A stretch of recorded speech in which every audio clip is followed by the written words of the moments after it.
Okay, excuses that people use for not keeping the seventh-day Sabbath, which is Saturday.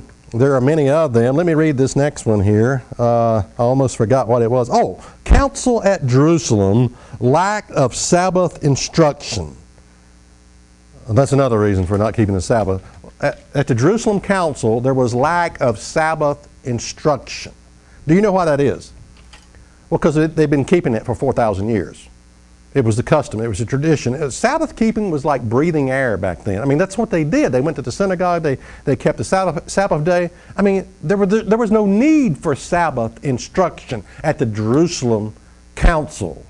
Moses is preached every Sabbath day in the synagogue.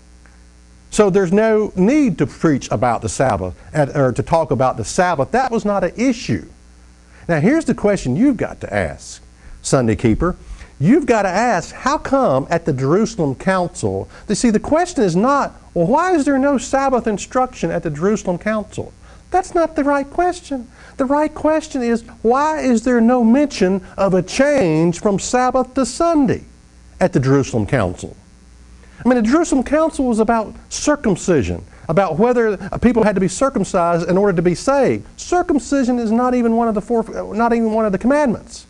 Imagine if the fourth commandment had been changed. Imagine if Jesus had made some kind of change to the law and instituted the first work day of the week as a day of worship. Do you think there would be no mention of that at the Jerusalem Council? Well, nonsense.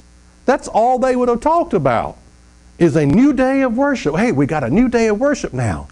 Jesus, because of his resurrection, we now have a new day of worship. Do you think? There's not a mention of it in the Bible. There's no mention of that at the Jerusalem Council.